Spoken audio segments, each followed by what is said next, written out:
Martial law up in Canada. Two of the protest organizers of the Freedom Convoy have been arrested.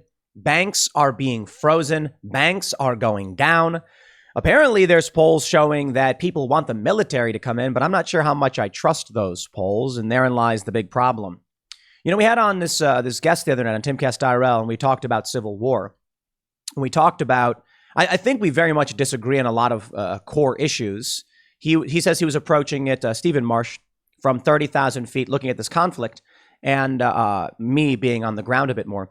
But he was saying that up in Canada, the Freedom Convoy was a proxy for American politics. And I think that's just wrong. I think what we're seeing with authoritarianism and wokeness is affecting European nations. It's affecting the United States. It's affecting Canada. And it's manifesting in very psychotic ways. Now, the point he made was, up in Canada, everybody hates the protest. But sure enough, we get inundated with super chats and messages from people saying they're Canadian and they absolutely support the protest. Not to mention, we've seen the videos, the massive outpouring of support. But for now, it looks like martial law is the law of the land up in Canada. They'll take your bank, they'll arrest you, they'll shut you down, and then what? Well, I believe that the Freedom Truckers will remain defiant. Good on them. They have a right to stand up against government, a right to a redress of grievances. And you can't just live in a country where the government decrees that, I don't care what country it is, decreeing that you must be injected with a medical substance. Now, as our guest Stephen said, he's Canadian, and his view is they have a socialized healthcare system. So up in Canada, one of the things that people are upset about is that everybody is negatively impacted if people are getting sick because of socialized healthcare. That's not an argument against the Freedom Convoys, at least in my opinion. In fact, it's an argument in favor of privatized healthcare so that you can go and find a free market solution to your problem instead of relying on the government to solve the problem for you. But therein lies the interesting point about this civil war and this conflict that we discussed. He was mentioning to me, you know, at a certain point, don't you guys realize you're headed down a dark path and just say, let's stop and figure this out? And I said, there is no solution. There is no figuring it out. Look, I'm not Canadian, but I think it's wrong that these people have been arrested. I think it's wrong they're freezing bank accounts. And there are many Americans who agree, even on the left. You know, strangely, there's coming together over certain issues because this is a step too far, right? But he said, won't you come together? And I said, do you like your socialized medicine in Canada? And he said, yes. And I said, okay, you give that up, abolish it, go private healthcare. We got a deal. We have peace. And he went, point taken. You see, what's going on with the culture war and now the cold civil war with things like this, even though I understand it's Canada, I know, there is no middle ground and there is no compromise. I know you feel that way. I feel that way. And I know they feel that way. They, as in the left, the establishment, whatever you want to call it. They are abusing their power to get what they want. And therein lies the big problem. We're seeing it in Canada. We're seeing it in the U.S. We're seeing it with the January 6th committee. Now, I know that, you know, the Republicans, Trump, have Durham sort of, but he's not really doing anything as high level as what the January 6th committee is doing. They impeached Trump twice. You see, what we have is that the conflict is so entrenched, it should be obvious to everyone when political factions are willing to use the power of government to crush their enemies. Now, I know Canada is very different from the U.S. I'll say it a million times. But a really good point was brought up the other day on the show. He said, Stephen said, you have a multicultural democracy trying to coexist with a constitutional republic, and they can't. So it's either one side wins or you break up. I think he's correct. I think he's absolutely correct. Now, I think Canada is going to get roped into this 100%. I think we're seeing that now with the Freedom Convoy. Maybe it's a proxy for American politics, or maybe there really is this hard divide with people in Canada, the working class. I think it's fair to say that when Canada has an issue and you've got culture war factions either in opposition or support of this in the United States, Canada's going to be fully entrenched in whatever happens here. Now, let's read the news before I keep rambling, and then we'll talk more about all of what's going on. The Daily Mail reports Canadian cops arrest second Freedom Convoy leader as Ottawa police create fenced-in no-go zone in the center of the capital.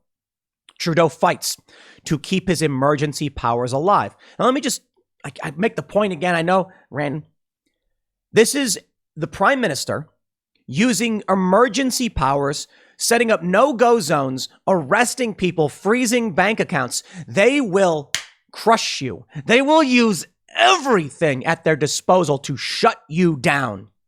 They will not negotiate. They will not play fair. What I mean by that, I mean the political elites, the establishment political class. Biden calls Trudeau.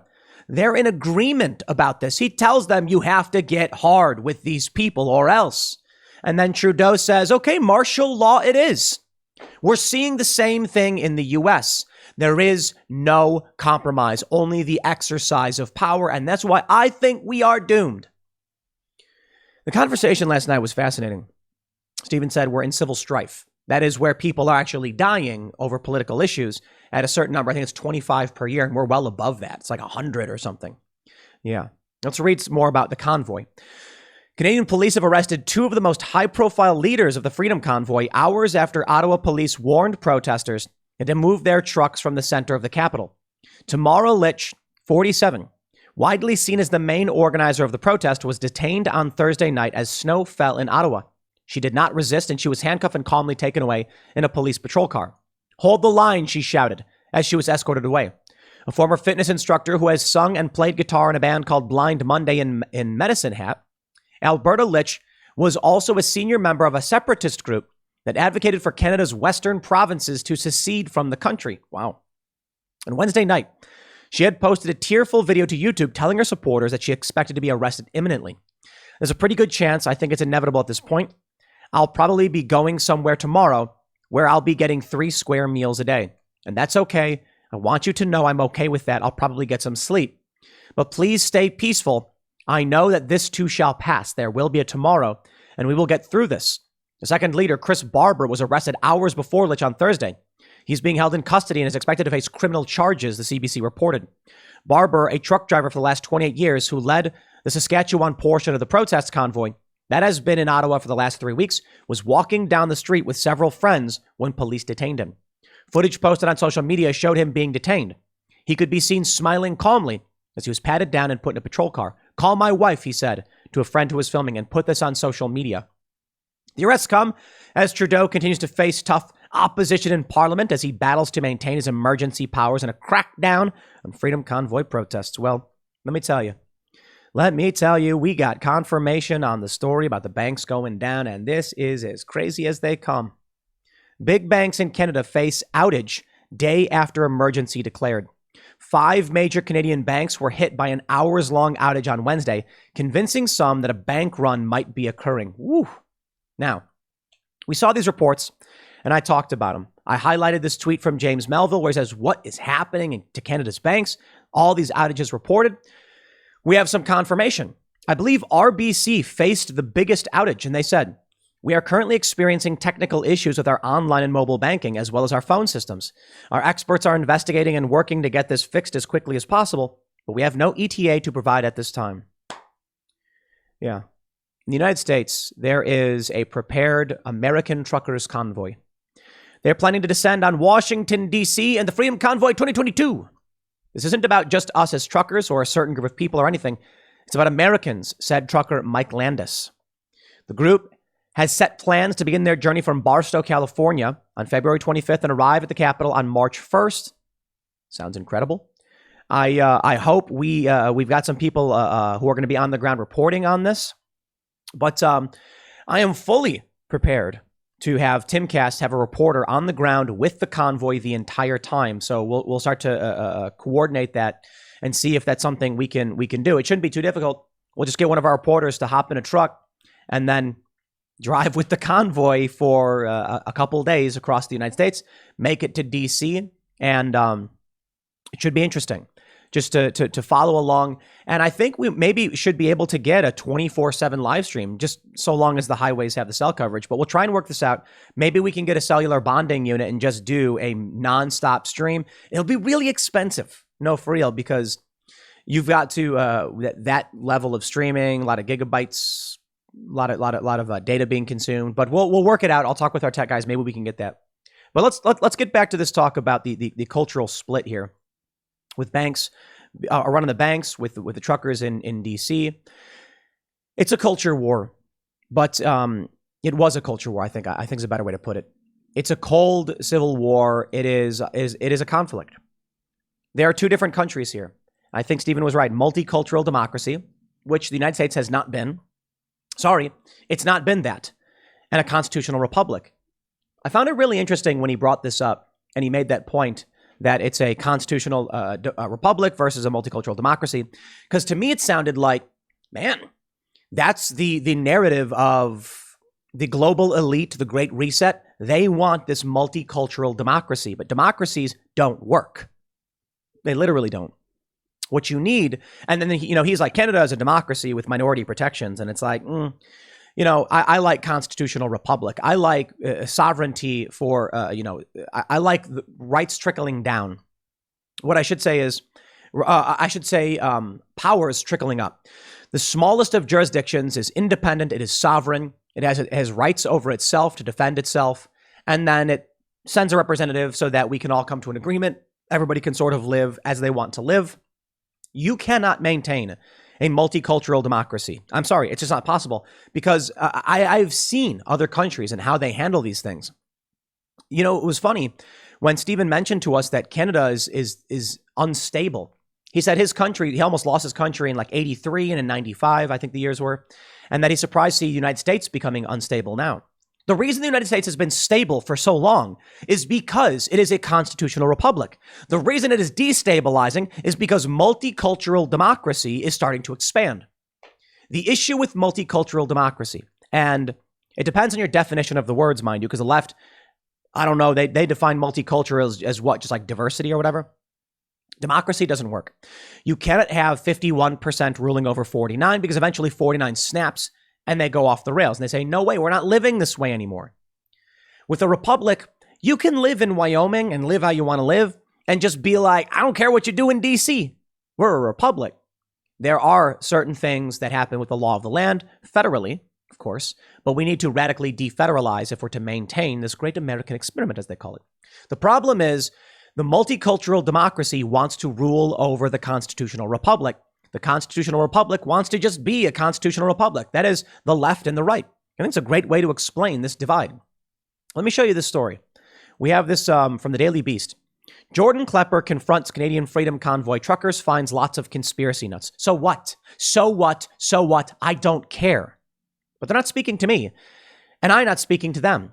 I don't care to speak to them. I don't care about their worldview or their opinions. Jordan Klepper he's a bad faith actor. He goes out, he finds people to make look stupid, and he makes them look stupid. Now, truth be told, the right has the exact same thing. People do it all the time. I'm not a fan of any of it. But the issue here is not so much whether I like or dislike people who go on the ground and try and make other people look dumb, because a lot of people do, and they've always done this on YouTube. Now I guess they do it on The Daily Show or whatever the show he's doing. I guess it's Daily Show. I don't care. If a trucker wants to believe some stupid whatever, I don't care, because I believe in a constitutional republic. I believe that we have rights laid out in the Constitution. We can amend those rights. We can amend the Constitution. I shouldn't say laid out, defended against government in the Constitution. We have many rights that are not in the Constitution because our rights don't come from the Constitution.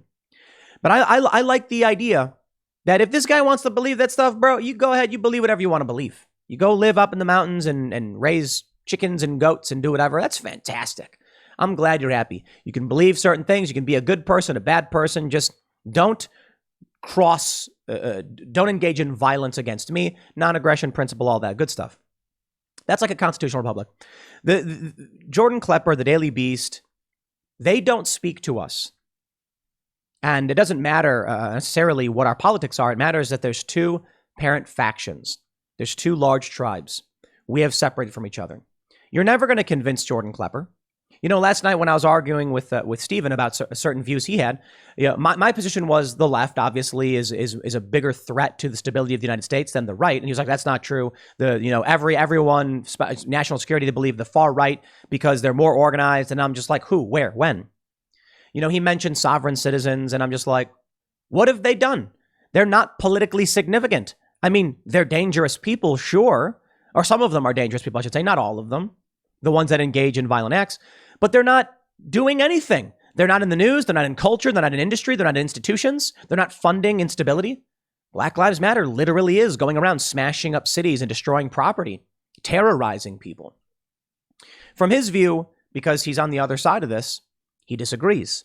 And therein lies, and he said he very much was in favor of multicultural democracy. And I'm like, this is a really interesting point. His worldview, I think he was a good dude, no disrespect. His worldview is based upon, in my opinion, authority to adherence to the authority. That is, all of us, you watching, we're a bit defiant. We demand proof. We demand respect. We demand that should we do things worthy of respect, we get it. And I want evidence. And one of the issues brought up was an anchor, was some way to anchor yourself and understand where we are as a country and what this means. The problem with the multicultural democracy narrative is that they're willing to accept that the authority can change their minds on a whim, and you'll just do as you're told. Whereas the other side says, you have to justify to me why you do what you do. It's interesting, isn't it? I am one that believes that the government is for of and by the people, that it governs with a mandate from the masses. That is not to say democracy. That is, we all agree that there has a certain level of restraint put on the government and that they have to justify their positions. And if we don't like it, then we out. Democracy is two wolves and a lamb deciding on what's for dinner. And a republic is a well-armed lamb contesting the vote. Now, Stephen didn't necessarily agree with that. He was like, well, that sounds like minority protection, not minority rule. But it's not about minority rule. I mean, that's an extreme way of looking at what America does. The issue that we have, in my opinion, is that if Joe Biden comes out and says X, Y, and Z, and I'll say, okay, and then a week later he comes out and goes A, B, and C, I'll be like, whoa, hold on. Tell me how you got there. Here's a problem I see. A study will come out. It'll say medicine X does Y, and I'll say, okay. And the media will come out and say, no, study is bad. Study is wrong. Other study that says medicine A does B, correct. And then I say, but why? Why do you get to pick and choose which science you think is the actual science? They then come out a week later and says, actually, medicine A does not B, but C. Study wrong. New study good. And I'm like, yo, y'all don't know what you're talking about. I will not be marching myself off a cliff on your whims. This is what we have in these factions. Now, of course, you'll attract, one guy is wearing like a Q hat. Yeah, when it comes to freedom, you'll attract people who believe crazy and kooky things. The Q people are off the rails, in my opinion, because that stuff is just so bizarre. But I believe in freedom for the individuals. I believe the government must justify their positions every single time. And I believe as individuals, we have fundamental, inalienable human rights. The left might say they do, but the problem is when your whole world is based off of adherence to the masses, you end up with atrocities. You end up with oppression, suppression. I find it fascinating because I think the multicultural democracy versus a constitutional republic really is one of the greatest ways to explain the Cold Civil War, the culture war. You think about what the left represents, and it's like there's a reason why they adhere to the authority. They're majoritarian. They're just whatever the authority says, we follow. We rule in that way. And with a constitutional republic, you say, that small county or state has a right to have their voice heard. That there's a reason why we have an electoral college. These two systems cannot function. They can't. Now, ultimately, I know this segment's supposed to be about Canada, but I think, what we're going to end up seeing is it's only going to get worse. And what Stephen was saying is he hopes for Canada's sake that America pulls it together, but ain't going to happen. I said, there's no way out of this. And that means Canada is going to be involved as well for a variety of reasons. Canada relies on the U.S. for trade and for goods and all of that stuff. It's really cold up there. Now, I'm sure the Canadians can survive, no problem. They have farming too. But a lot of food gets shipped up there. So we'll see. My opinion is that should the U.S. destabilize and break up into different regions with different views and then ultimately leading to a civil war, I believe that Canada will have no choice but to get involved because otherwise they're going to experience very severe hardship due to a lack of commerce between the U.S. and Canada. It will if Canada gets cut off from U.S. supplies, I'm not saying they're going to die. I'm saying life will just generally be harder. The same is true for the people in the U.S. Should any kind of civil war or conflict break out, life will generally just get substantially harder for everybody, which is why I'm like, I got chickens. We're going to get some goats and we're going to raise animals and we're going to have our own little farm, I guess, over at Freedomistan. Because I think we have to be a bit self-sufficient. Troubled times are ahead. Troubled times are now. So let me just bring Canada back into the fold with this conversation. When they're shutting down bank accounts, freezing your banks, do you realize how dangerous and dark things are getting? That if you stand up and protest, they will take away your money? I don't see any way that the multicultural democracy type, whatever, the global elite, the Great Reset, I don't see them winning. I'm not saying they're gonna lose necessarily. I'm saying it's gonna be a fight and maybe a long one. But I don't see how people in the United States or these freedom trucker individuals, their views are very similar. I don't see how any of them just lay down and say, okay, you can do whatever you want.